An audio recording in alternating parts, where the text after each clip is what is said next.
In the centre of the known world is a land of elven magic and mystery. Born out of desperation, starvation, and mass migration, the kingdom of Alfheim is a nation quite literally grown out of the ground. Entirely made up of the wondrous Canalbarth forest, Alfheim is a refuge of elven craft and culture that thrives within an ecosystem out of step with the world around it. In the minds of the elves, Alfheim is still very young, but this green and pleasant idyll is not without its enemies, who covet its secrets, and in the background, always watching and waiting for their opportunity, are the mysterious Shadow Elves. Hi, I'm BECMI Berserker and welcome back to my channel. It's time to explore the fifth of the Gazetteers that supported the known world, the BECMI Dungeons and Dragons campaign world. Today we'll be looking at Gaz5 The Elves of Alfheim, a seemingly timeless land of elven craft and magic. If you're new here, then welcome. This is where we explore the BECMI edition of Dungeons and Dragons, released between 1983 and 1986 in 5 boxed sets, and also as an amalgamated rulebook called the Rules Cyclopedia in 1991. If you wish to know more about BECMI, then please follow the link on the screen to my BECMI playlist. Gaz5 The Elves of Alfheim was written by Steve Perrin and published by TSR in 1988.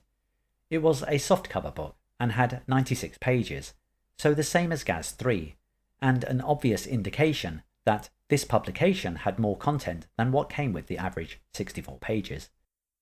The cover art was once again by Clyde Caldwell, utilising shades of green with what looks like an elven treehouse in the background, evoking a sense of the natural world and the elves' integration with it.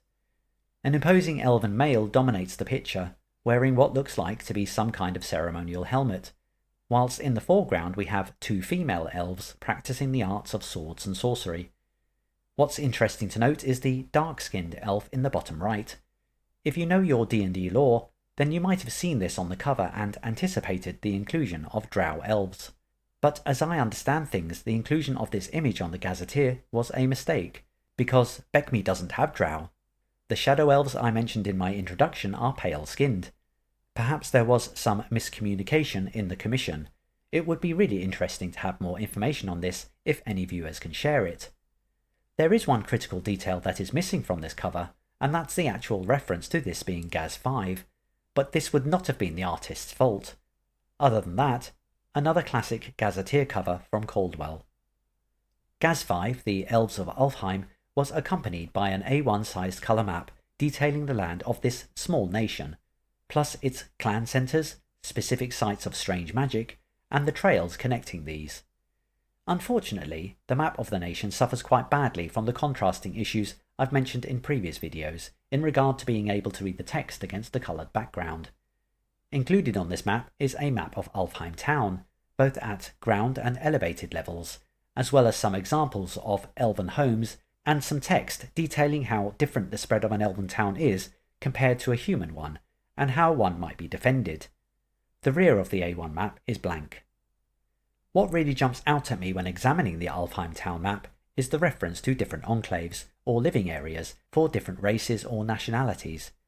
The fact we have an orc enclave is particularly interesting, and makes me want to learn more. What's clear though is that, with all these enclaves in Alfheim town, you start to wonder where all the elves live, and how this city really works, because it seems strange that it's designed this way, and I think that's really key as we're slowly introduced to how elves think and live, and how different that is to humans. As with previous Gazetteers, the cover separated from the main book, and for Gaz5 it consisted of 3 panels, with the player's map of where Alfheim is in relation to other countries being available on the outside of the 3rd panel. The inside of the book cover contained more detailed information on Alfheim town and Sky City, which is the name given to the elevated section of the town, situated in and amongst the trees. A total of 82 locations are numbered, which is more than enough information to begin to stimulate the imagination of Dungeon Masters running games in this locale. A positive inclusion here is the detailing on one panel of what's referred to as Embassy Row, a section of Alfheim town given over to ambassadors of different nations. I think this is a clever addition, as it's likely that many adventures in Alfheim town would centre around these locations. As you can see here, the details go beyond just where the buildings are located.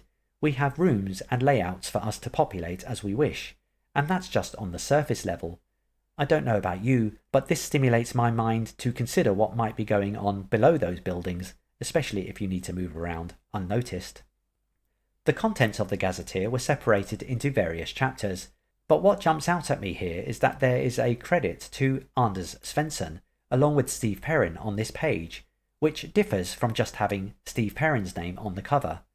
If you have any information about this, then please let me know about it in the comments.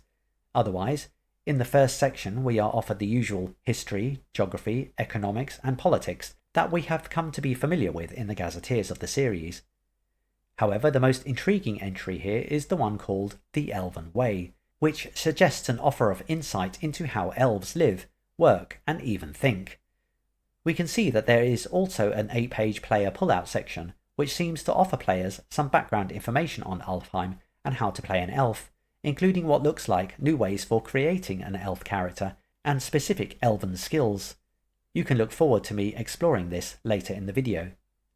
After this, we're offered key information on what's referred to as the secrets of the elves, and also how to run a campaign in Alfheim, followed by what looks like 20 pages of adventure ideas. So my first impressions of this book are turning out to be quite positive. First, the 96 pages appear to offer good value for money. I admit to being a little disappointed with the reverse of the A1 map being blank, but reading through the contents and leafing through the chapters, it's clear that this book contains what I'd hoped for, an insight into what it might mean to be Elven, especially because of BECMI's race as class design. In addition, I'm pleased to see there's an opportunity to roll a character specifically from Alfheim, which was a process conspicuously absent from Gaz4. Finally, I can see there's going to be plenty of NPCs and adventure ideas in this book, so on the whole, things look really good for this publication so far. So after all this quick overview of the presentation and contents, it's time to learn more about Alfheim itself. How did the elves establish such a nation? How does it function? And what is there to learn about all the clans and their politics? Well, let's get into the timeline BECMI Berserker style, as the geography, and indeed the existence of Alfheim, is closely linked to the fortunes of the elves over millennia. Normally I begin a timeline from the destruction of Blackmoor in 3000 BC, when the known world shifted on its axis and that civilization was destroyed. However, we're talking about elves here, and they live for a very long time, so we're going back even further, to around 5000 BC, and the emergence of the first elven civilization in a land called Evergrun, in the southern hemisphere of the planet. This civilization peaked in its explorations of magic and culture around 3500 BC, at which time they were already exploring the world beyond their borders. It was during this time that the civilizations of Evergrun and Blackmoor encountered each other. Blackmoor's technological wonders seduced those elves who embraced them, and this began a period where an increasing number of elves abandoned their traditional Sylvan way of life in favour of science and technology, which also gave them the added benefit of improving their fertility and strengthening the numbers of their race. This was all well and good until 3000 BC, when Blackmoor was destroyed in what has come to be known as the Great Rain of Fire. The impact of this affected the entire planet, and it shifted on its axis, placing Blackmoor at the North Pole. However, the obvious consequence of this was that Evergrun also shifted, and being far in the southern hemisphere, found itself in a similar fate, consumed by an ice cap near the South Pole. What's important to note here is that, before Blackmoor's destruction, some elves had established themselves in the northern hemisphere, around the location of where the Broken Lands exist today. At the time of the Reign of Fire, they escaped disaster by burrowing beneath the earth and growing their civilization there. These were to become the Shadow Elves. As for the surviving elves of Evergrun, these were able to travel north to a place they had called Grunland, but the tumultuous effects of the planet's axis shift had changed this land into a place of unpredictable volcanism. So they renamed it Volcania and tried to make some kind of life there. However, by around 2800 BC, the elven people were divided in how they should continue their way of life. The advocates of technology were being challenged to return to their Sylvan heritage and practice their roots in magic.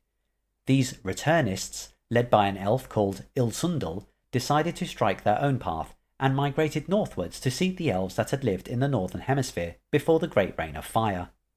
This journey took Ilsundal's returnists from the far south of the planet to what we call the known world today. However, wherever they looked, they could not find any evidence of their elven cousins. In addition, human civilizations were suspicious of the elves, blaming them for the legendary Rain of Fire that was all but a memory in human lore. This pushed Ilsundal's people to the northwest of the northern continent, to an uninhabited region that they claimed as their own and named the Sylvan Realm in 2100 BC. One thing we have to take into account here is that another group of elves migrated from Vulcania 300 years after Ilsundal in 2500 BC, taking only a speedy 300 years to reach the lands that would one day become the Principalities of Glantry. These would later be known as the Belcadiz Elves, and more information about them can be found in Gaz3. As for the elves that remained in Vulcania, there is little hope that their civilization survived, although this is not known for certain. Sticking with the returnists that founded the Sylvan Realm, they had finally found safety and were developing their culture. However, around 1800 BC, Ilsundal successfully achieved immortality, a process that saw him create the first Tree of Life, which was in fact an avatar of his power. Elven culture began to centre around the tending and protecting of this Tree of Life.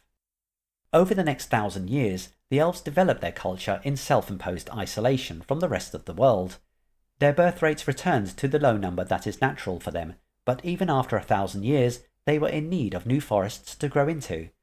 However, when they eventually went beyond the borders of their Sylvan Realm, they discovered that human civilization had expanded beyond their expectations and practically surrounded their domain.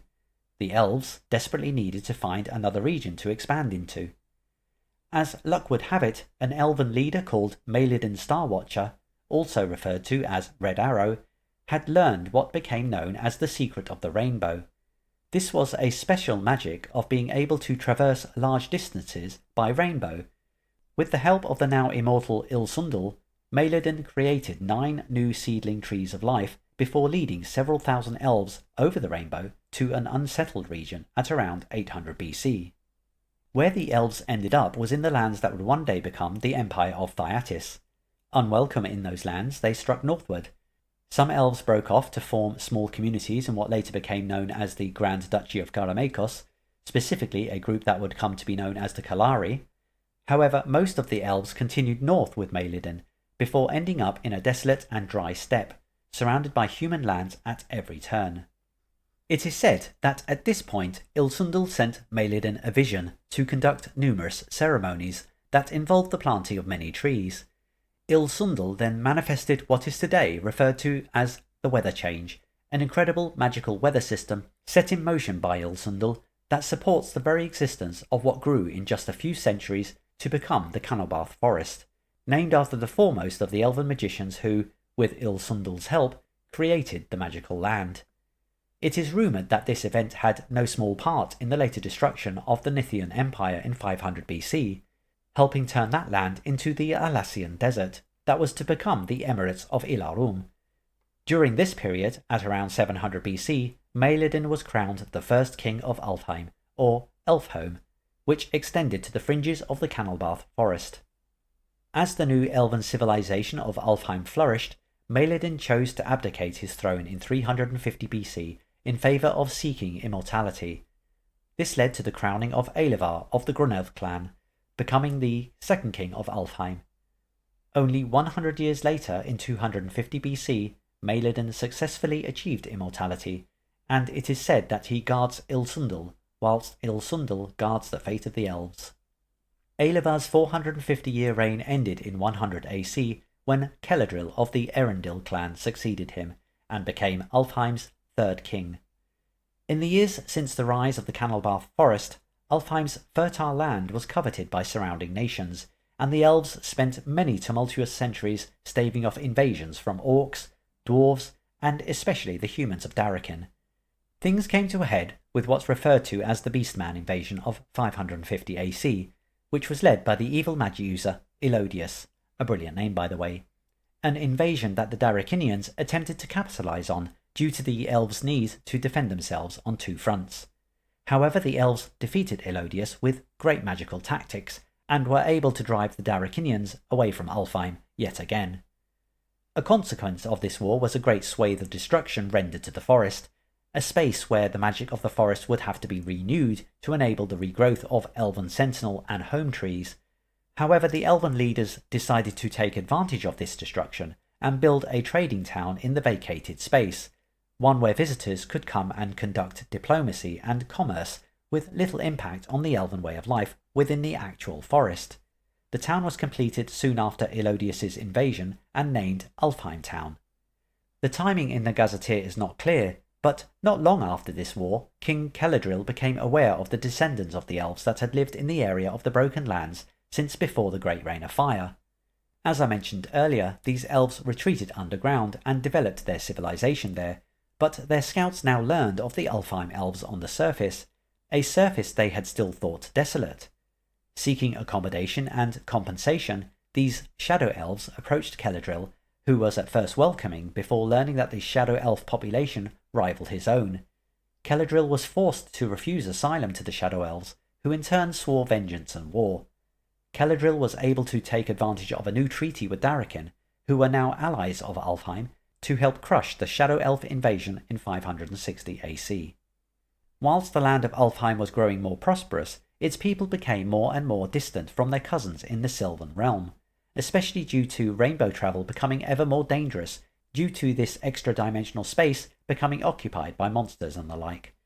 However, one last clan of that realm, called the Fadiel clan, made the journey to Alfheim in 600 AC, bringing with them the news that the Sylvan realm had been lost to a wizard named Moorcroft, but also bringing with them a cutting of the original Tree of Life.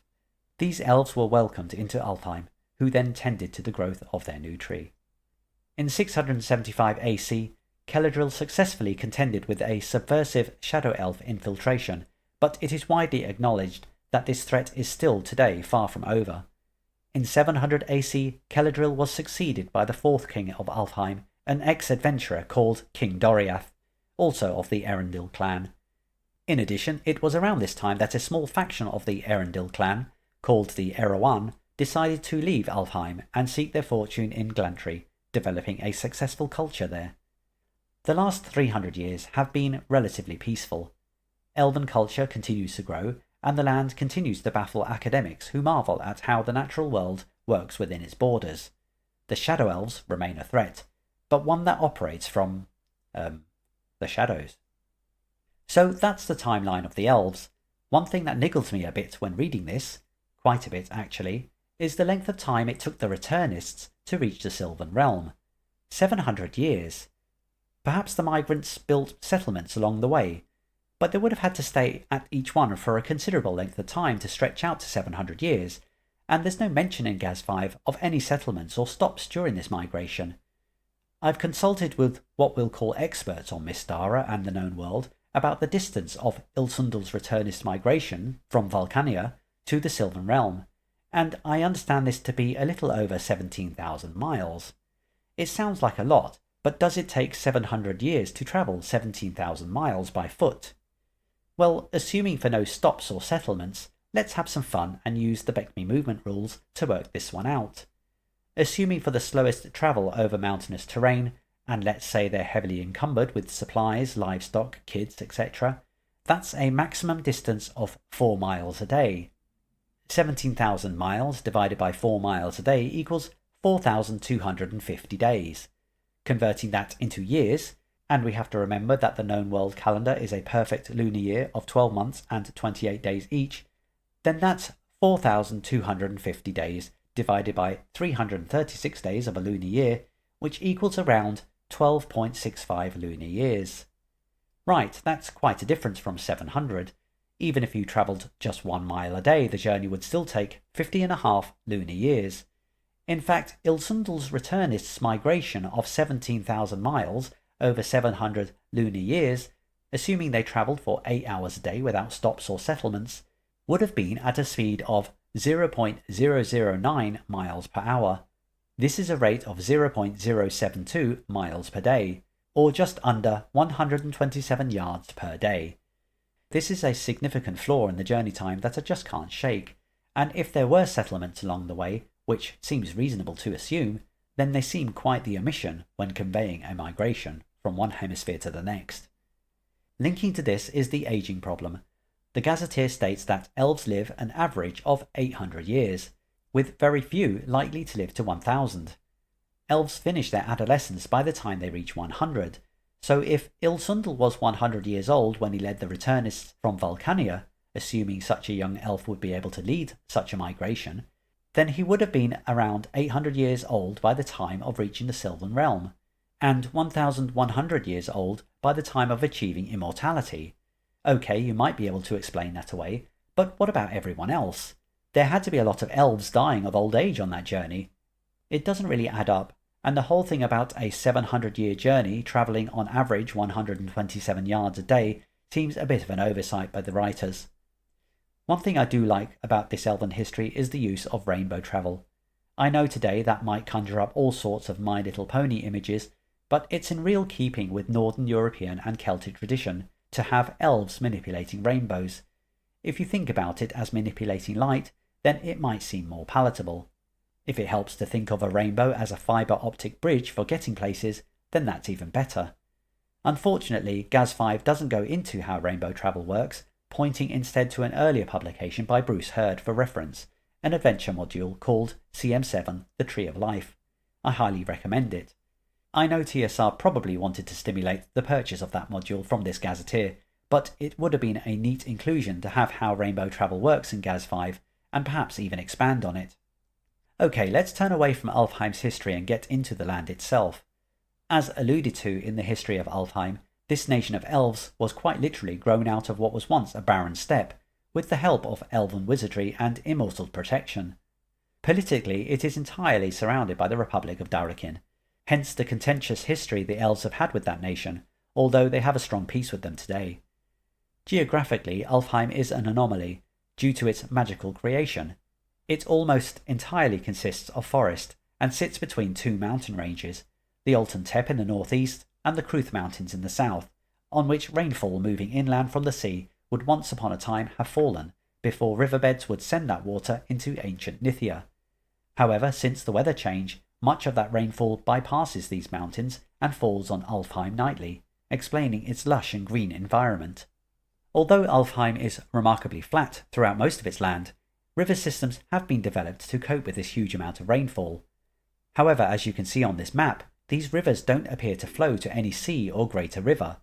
This is because the Elves of Alfheim created a huge sump for these rivers to flow into, which diverts rainfall into an underground system that eventually leads to the Malfegi swamp near the south coast. The trees of the Canalbarth forest are dominated by two varieties of oak, the sentinel and the home tree. The sentinel can grow between 200 and 400 feet and has quite a narrow span of branches, but the home tree grows to a shorter, if still significant, 150 to 200 feet, whilst having a huge diameter of branch span that can be up to 400 feet.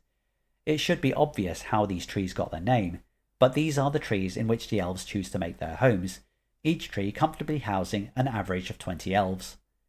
As you can see on this map, Alfheim has a number of towns in addition to its trading town of the same name, but the ones you can see here are the largest and are referred to as the clan centres for Alfheim's 7 major clans. I'll go into these a little more when I cover the subject of clans later. Alfheim also consists of numerous villages throughout the nation, consisting of close-knit communities living amongst massive home trees, sometimes made up of elves that rarely spend any time on the ground at all. For all its amazing geography and physics-challenging weather system due to immortal intervention, a consequence of this has been the manifestation of what's been referred to as magical points within the Canalbarth forest. These are areas where the use and effect of magic may be exaggerated. Most of these magic points offer positive effects, but there are also 3 locations that resonate negative effects or events. I've listed all the magical points here, together with their effects if you wish to pause the video and take a look. I really like the inclusion of these and the reason for their existence. Not only do they offer a consequence to the benefit of Ilsundel's benevolence and the weather change, but these also offer clear and obvious hooks for adventuring ideas, whether living in Alfheim or wanting to stop by for a visit. On the subject of visiting Alfheim, your first stop is most likely to be Alfheim town, which we're told is not a clan centre but more of a trading post. That said, it's a significant trading post, having a total population of around 15,000 people, 2/3 of which are actually human, supporting the notion that the town is much less a home to elves as a place where dealings are done with the outside world. Gaz5 offers us 7 pages on Alfheim town, including more elaboration on the locations noted on the inside cover map I mentioned earlier, such as Embassy Row and its mix of peoples, including a successful orc enclave descended from ex-slaves, as well as giving reference to numerous NPCs of various backgrounds who get fleshed out later in the Gazetteer. There are a couple of points about Alfheim town that are worth drawing your attention to. The first is what's called the Alfheim government, which really is more focused on Alfheim town activity than other areas of the nation. We are told that the Alfheim government is made up of 2 overlapping systems of governance. These are the Guardian and the Merchants' Brotherhood. The Guardian is concerned with trade access to Alfheim and ensuring that nefarious powers do not gain too much of a footing on elven soil. They see to the smooth running of the trading enclave and that Alfheim's interests are best served, which includes the overseeing of an Alfheim version of a rudimentary police service. The Merchants' Brotherhood is comprised of trade guild representatives that elect a mayor to oversee trade policies and import and export customs. Both the Guardian and the Brotherhood work with trade representatives of the known world to ensure the smooth flow of goods, hence why Alfheim town is dominated by non-elves. The second aspect of Alfheim town I want to highlight is the area above it, referred to as Sky City.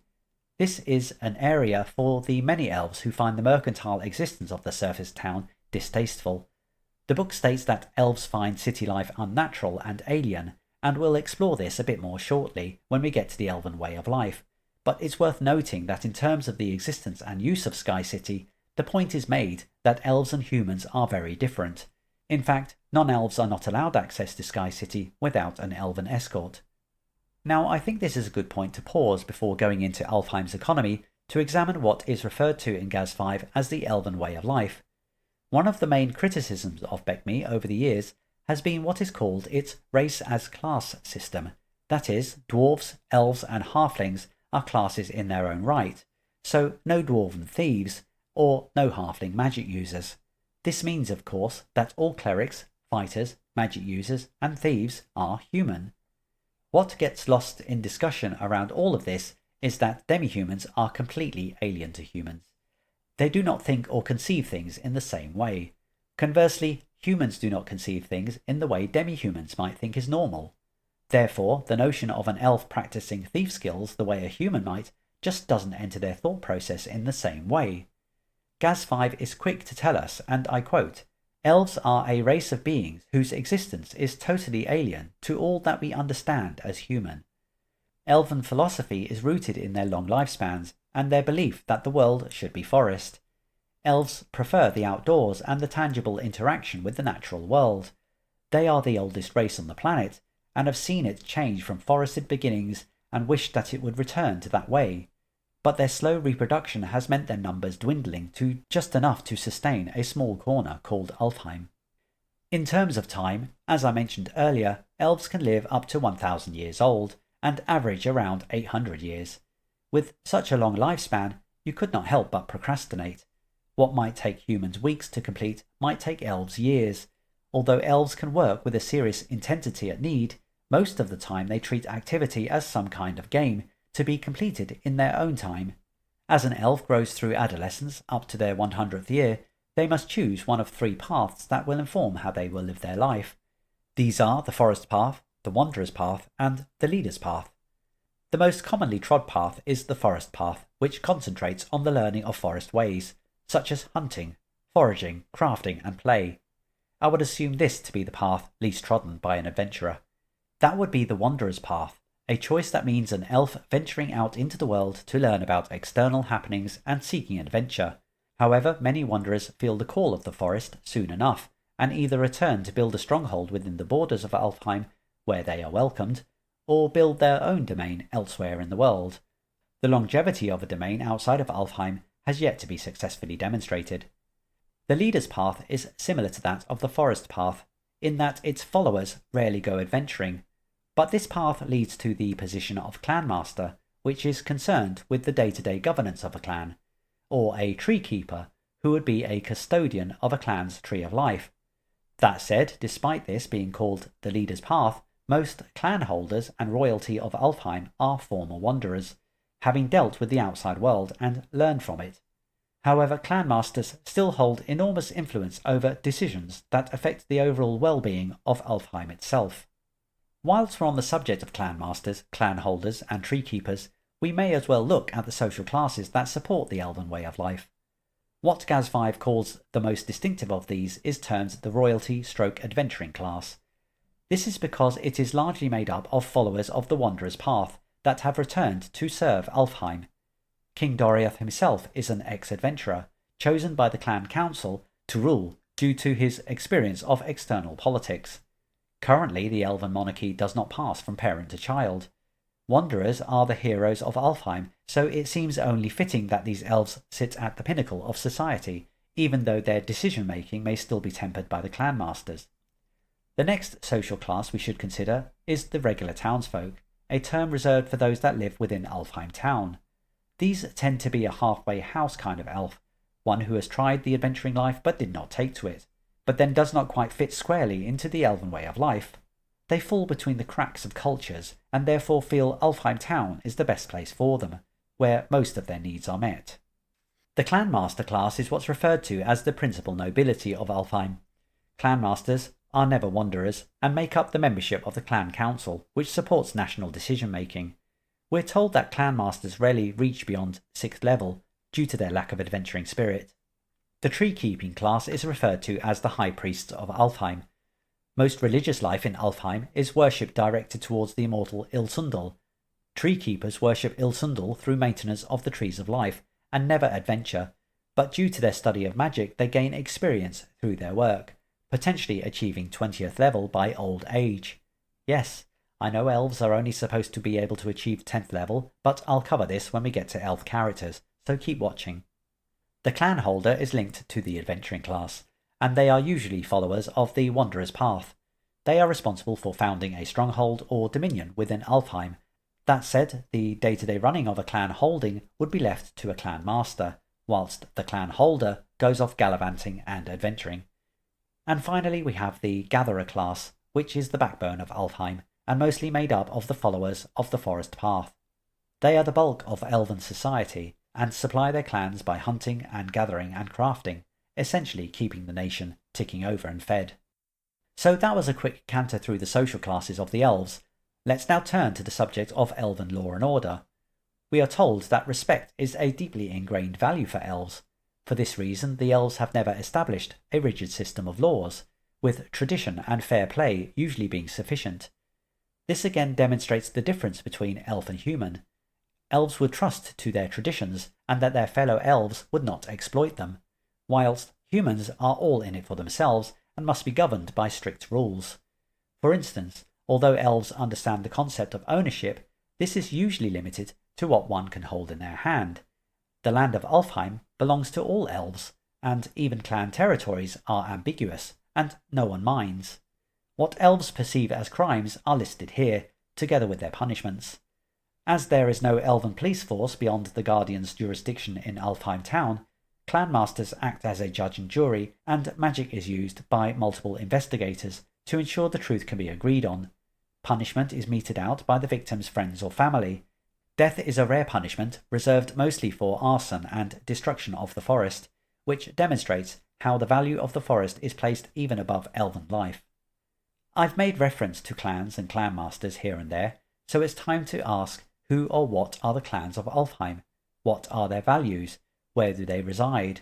And who leads them? Well, where a human might have ultimate loyalty to their family, an elf's loyalty is to his clan. All newborn elves are raised by their clan, and have a loose attachment to their actual parents. The clan takes raising an elf enormously seriously, as there are on average only 4 infant elves in every 1,000.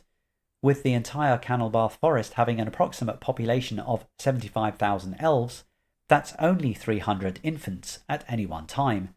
This starkly illustrates the fragility of the future of the elven race. In terms of clans, Gaz5 gives information on the 7 most influential, but it's important to note that there are many lesser clans dotted around the forest, which have their own beliefs in how to live elven life. I think this is a good inclusion in the Gazetteer that allows for players to build their own clan if they do not want to serve an established one, although many of these smaller clans may not be sufficient enough in size to own and maintain a tree of life. The main 7 clans of Alfheim, representing most of the elven population, are listed as follows. We have Clan Cossum, which is outward-looking and the most mercantile of the clans. Clan Erendil, known for its artisans and artists. Clan Fadiel, the newest clan to join Alfheim following the loss of the Sylvan Realm, who have an interestingly positive relationship with dwarves. There is Clan Grunulf, comprised of the greatest trackers and hunters in the land. Clan Longrunner, an inward-looking clan with little love for the world outside of Alfheim, but with a strong affinity to magic. Clan Maelidil, who claim to be the founding clan of Alfheim and custodians of its extensive history. And Clan Red Arrow, the most militant of the clans, who take their responsibility of stopping invading forces entering Alfheim extremely seriously.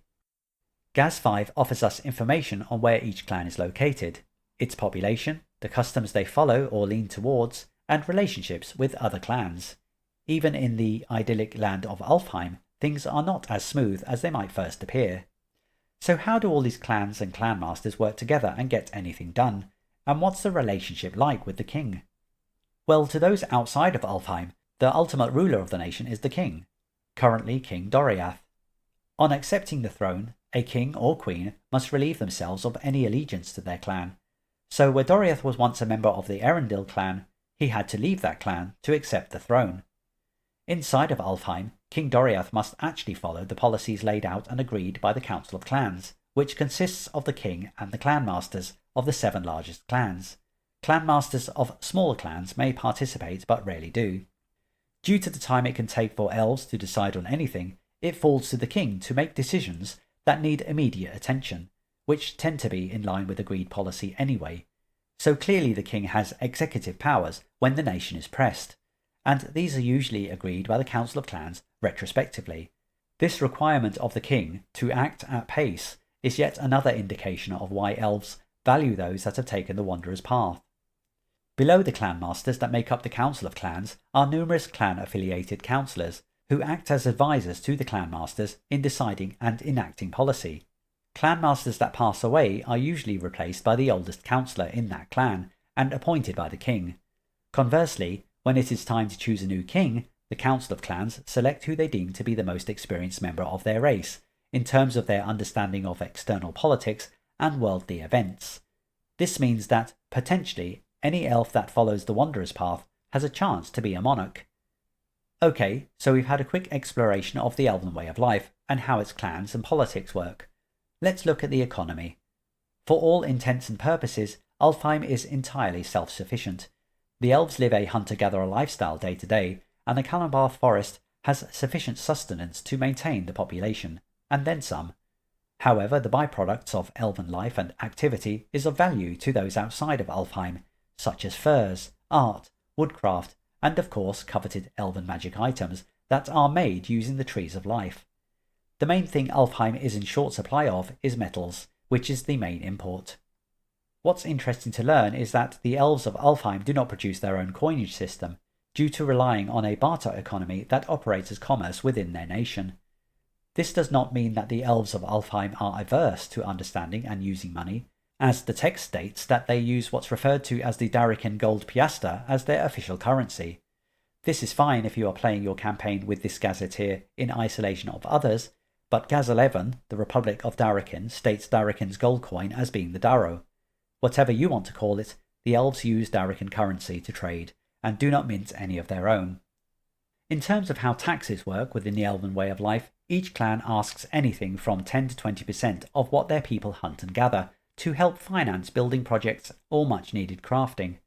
This tax is referred to as the gift to the trees, and is limited to the needs of each individual clan, as the king and council do not tax the people at all, although donations from clans are regularly directed towards the ruling class, more than compensating for this. Within the pages informing us of Alfheim's economy is information on how to build a stronghold and run a dominion within the elven nation. This is an excellent addition, especially considering the differences that crop up between the elven way of life and the human way that the Dominion rules in the companion set were written for. There is even a neat box of Dominion events specific to Alfheim, and all of this adds to serve the story of an elven adventurer of the Wanderer path returning home with their riches, wanting to start a clan of their own and one day be king or queen. It's great to see a product serve the spirit of BECMI's Dominion play like this.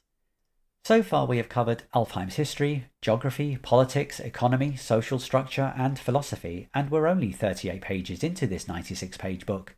The next 16 pages are referred to as the personalities of Alfheim, containing a total of 35 high-profile NPCs, ranging from royalty to clan masters and ambassadors to tree keepers. This is a deeply informative chapter, with detailed background information for each NPC, accompanied by many portraits, including their personal history, personality, appearance, and special DM notes, each underpinned by a stat block that includes personal skills and even the languages they speak. Digging into this text begins to give you some insight into the inner working of elven politics and the directions each of the clans are pulling in, as well as how high-profile visitors to this nation are exploiting this. Weaving in and amongst this information in the background is the Shadow Elf threat, and you get a feel of the menace to the peace of Alfheim from reading of the potential for it all to go wrong. The next chapter is 9 pages of the secrets of the elves, which includes information about the trees of life, where they come from and how they work. However, I want to explore the bulk of this chapter, which centers on an optional method for playing an elf, along with the information presented in the 8-page player pullout section, which details elf character creation. I'll try to join these bits up as sensibly as possible. First, let's create our elf. The 3 main steps for creating an elf as presented in Gaz5, assuming you have rolled an intelligence of 9 or over, are to select a name, a clan, and then a personality quirk. Nothing too mind-blowing here, and there are numerous suggestions for each within this section. Let's go along with things and just insert these on the sheet. So I have decided my elf is female. I like to think of elves in the context of Celtic myth, so she is called Anya. Anya feels a close affinity to the history of her nation, so I will make her part of the Maelidil clan. In terms of personality quirks, the Gazetteer only offers recommendations for consideration, based on the elven perspective I've already covered, so there isn't a list as such. However, thinking on this, I will make Anya curious but also cautious. She's not one to take stupid chances and make short the length of life she has the potential to live. What isn't explicitly stated here is a choice of path, and I think that's because adventurers will always be of the Wanderer's path, so no real choice here to be made. So we currently have a first-level elf called Anya Maelidil, who is interested in learning what's outside her nation's borders, but a little apprehensive at the same time. In addition to these steps, Gaz5 then presents us with additional skills for elves, building on the skill mechanic we've seen drip-fed throughout the Gazetteers up to this point. We are told that all Alfheim elves are skilled in tracking and tree walking, but that they also gain a special clan-based skill, as shown in this list, plus one further generic skill from the list on the right, which the book states can be changed if a DM wants to make things more appropriate to a clan.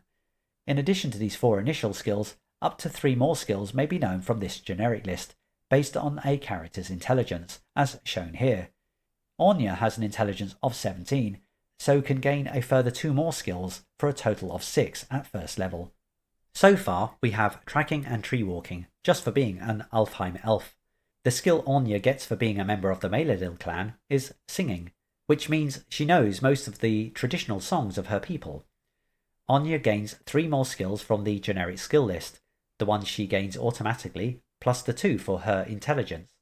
Anya chooses animal empathy and storytelling, but she wants to take advantage of the improving skills rule to trade in a skills choice to gain +1 to an existing skill. Anya forgoes a 6th skill and adds 1 to her tracking instead. Anya's player lists the associated ability scores next to the skill names to demonstrate what must be rolled under to succeed the checks, with tracking being raised by 1 for improvement. Okay, so that's it for generating an elven character at first level. No major differences from non-Alfheim elves apart from the skills on offer. However, the real difference with Alfheim elves can be demonstrated if Anya reaches 10th level. The core BECMI rules state that the maximum level that an elf can achieve is 10th level. After this, they do not progress in hit points, their saving throws do not improve, and they do not progress their spellcasting ability. That said, they may continue to accumulate experience points to improve their fighting abilities, recorded as attack ranks, as shown here in the Rules Cyclopedia. The Elves of Alfheim Gazetteer offers an alternative approach to this within its Secrets of the Elves chapter, which enables an elf to progress their magical power beyond the limits of 10th level, up to 20th level, as shown here.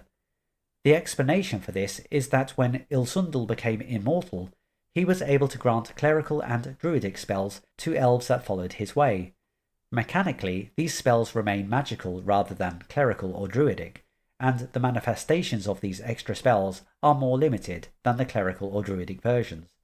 What's key to remember here is that the text states this magic is granted to those that follow the way of the Tree of Life, suggesting its availability only to tree keepers and their students.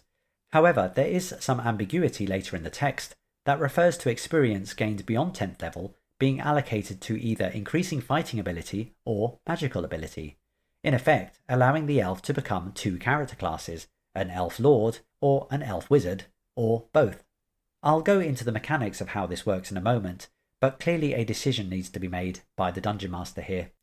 If elves can rise above 10th level in magical power, then do DMs limit them to tree keepers and their ilk, which I think would also limit them to being NPCs, given it's quite boring to play a character tapping a tree for sap 8 hours a day. Or could DMs allow for elven adventurers to return to Alfheim for magical instruction from the tree keepers? I'm sure there will be advocates for both ways, but whatever way you choose to run elves beyond 10th level, let's return to Anya, who is now 10th level and has acquired a couple more skills as well as much more renown. On the screen is a copy of the standard progression chart for an elf. As you can see, experience gained after 10th level is expressed in attack ranks, which Gaz5 does not make any comment on except to state that this is for elves improving their fighting ability by learning from humans and progressing as an elf lord. Now on the screen I've added the information from the progression chart provided in Gaz5 for elves going beyond 10th level as an elf wizard. As I mentioned earlier, this progression is expressed as levels going up to 20. So what does this mean? Do elf wizards get hit points and improve their saving throws beyond 10th level? Well, although the text does not make reference to this, I think it's safe to assume not, and that the limits on hit points and saving throw progression are as expressed in the BECMI core rules. It is a little confusing that wizard progression beyond 10th level is expressed in levels instead of, say, mage ranks, but if you look closely, you can see the number of attack ranks after 10th level is 10, and that the experience required to obtain each one is the same as obtaining elf wizard levels. Therefore, there is no difference in the experience points needed to obtain an elf lord attack rank or an elf wizard level.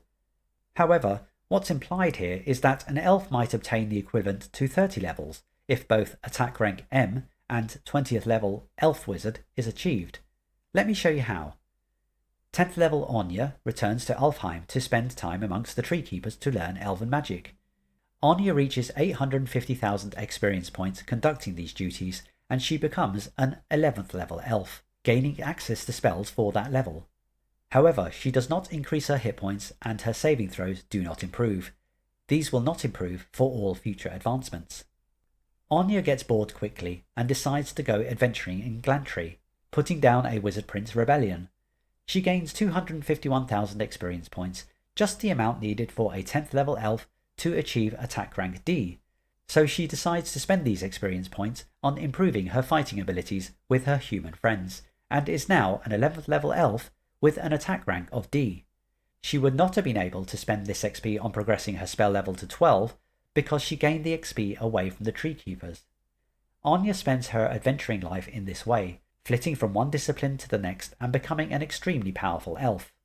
By the time she is 20th level with an attack rank of M, she has maxed out her ability to progress as an elf lord or lady and as an elf wizard or witch. Anya's player has recorded Anya's progression on 2 experience point paths, and now she just has 2 choices in front of her: to rule Alfheim or strike for immortality. As I was going through this, I did begin calling the attack ranks levels as well, but this resulted in things like a level 15 elf wizard and a level 15 elf lord, which suggests 30 total levels when in fact it would just be an additional 10 on top of the first 10, making 20. I hope all of this is making sense. Anyway, I think the steer away from calling them all levels or adding mage ranks is probably right in terms of presentation. Having an X level elf with an attack rank of Y, or in Anya's case, a 20th level elf with an attack rank of M, makes more sense. So what do I think of all this? Well, it's important to state that it's all optional. If you do not want to deviate from the rules as written in the BECMI core rules, then don't. Nothing will be lost. However, I do think these rules offer some compensation for the long lives that elves live. I've always thought it a little strange that elves can live for 800 years on average, but their learning stops at 10th level. I think the system included in Gaz5 can help alleviate this, but I would still temper it with time having to be expended on levelling up as new skills are learned. Quite obviously, it makes elves extremely powerful, especially as the new progression chart has elves obtaining more spells than magic users from level 5 and being able to cast 3 9th level spells by level 20, although this is explained as being down to the extra experience points elves need to obtain these levels. In addition, the elven spell lists have been expanded to include cleric and druid spells, making elves much more rounded spellcasters. Overall, I think the dual path of the elf lord and elf wizard is an interesting concept, but dungeon masters should be wary of how powerful elven characters can become, even if this power is tempered by a lack of hit points and saving throw progression. Okay, so we've looked at creating an elf from Alfheim. The other secret of the elves I wanted to present is about the Tree of Life. As stated much earlier, the original Tree of Life was an avatar of Ilsundel, and it is said that over time Ilsundel created 10 such avatars. From these, daughter trees have been grown through a delicate process of pruning from the originals and then grafting onto living oak trees, a process that takes many years and doesn't always end up being successful. But what does a Tree of Life do? How does it work within a clan? Well, elven clan life centres around their Tree of Life, which is tended by their tree keeper and several acolytes. Through their relationship with the tree, which is maintained through ESP, a tree keeper is granted a domination power, which means he may give unquestionable orders to anyone in the clan apart from the clan master, giving the tree keeper considerable power. A Tree of Life has an ongoing turn undead effect that is always present with a range of 360 feet, depending on how much the tree's resources have been used. Each Tree of Life can cure blindness, cure disease, neutralize poison, cure serious wounds, and identify magic items. Finally, the Tree of Life produces Oil of Sunlight, which can help create an elven light boat, which is a kind of flying ship, more details of which can be found in the companion rules. But the tree is also able to produce elven boots, elven cloaks, healing potions, and magical weapons, although the text suggests these take considerable time to make. So clearly the Elven Tree of Life is a powerful relic, and one that the Elves of Alfheim protect above all else. I really like how this item links with the elves' core philosophy of the growth and maintenance of the forest, and it would be really easy to build a strong sense of religious purpose around it, whichever corner of Alfheim you happen to be in. So moving on from the secrets of the elves, we enter into the final quarter of the Gazetteer, detailing information to support Dungeon Masters running campaigns in Alfheim, including hooks for remaining in Alfheim or ideas for leaving the nation and adventuring elsewhere, such as following up on the Shadow Elf infiltration in the Broken Lands. There is plenty here to stir the imagination. After a rather perfunctory couple of pages on the types of creature that might be found in Alfheim's forest, we are into the final chapter, titled The Adventures, which is 20 pages consisting of 7 well-presented adventure ideas. The play level of these adventures varies, but they can easily be altered to cater for a party of any level, and there are some really great ideas here, such as tracking down a missing artifact, to solving an assassination, to dealing with an ancient Nithian lich.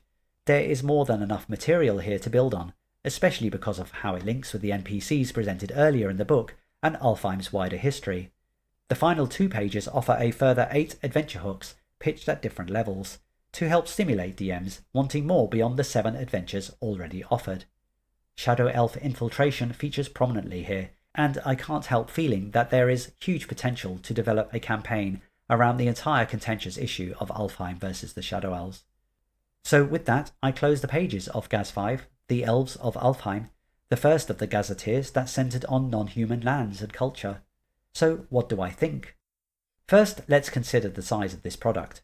Its 96 page count had to convey the makeup of the land of Alfheim as well as the intricacies of elven culture. I think it has done both extremely well. I came away from this book with a real sense that elves are different from humans, which should be obvious, but has been made less so in modern versions of the Dungeons and Dragons game, with all races thinking the same way and doing the same things.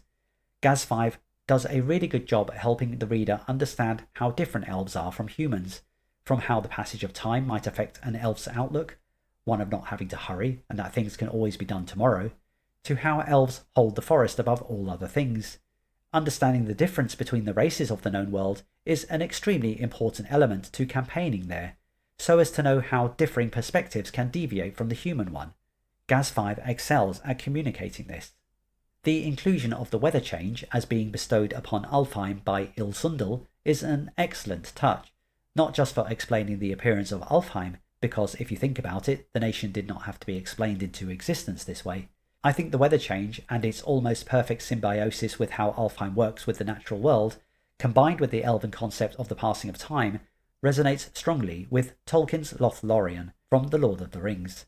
In that place, nature and time moved at a different pace, influenced by the protection afforded by Galadriel's ring. In Alfheim, the weather change is the device which provides a similarly protected realm, albeit far removed from Middle-earth in many other respects. This concept offers some comfort to those familiar with Tolkien's work, which might have been the conventional thinking in terms of what elven culture was when this product was released in the 80s. All in all, Gaz5 The Elves of Alfheim is a strong addition to the Gazetteer series, despite its perhaps too extended elven migration over 700 years.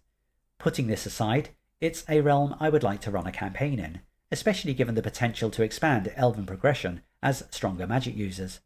I'm not sure how I'd manage the powers of these elves, but it's something I would love to explore if I had more time. I think many players would have fun with the nation's magical locations and secretive Shadow Elf infiltration, although I am aware that some changes were made with Shadow Elves for Gaz 13, but we'll get to that in a future video. As for Gaz 5, there's a tremendous amount to dig into, and I think you would be hard-pressed to find anyone disappointed with this book. As campaign sourcebooks go, it's right up there. Thank you so much for getting to the end and watching this video. Please like and subscribe if you think I deserve your future attention as I continue my trip through the Gazetteers. If you enjoyed this video and wish to say thank you and support my channel further, then please consider buying me a coffee, link on the screen and in the description. Otherwise, I'm BECMI Berserker. Keep making your saving throws and I hope to see you back here soon.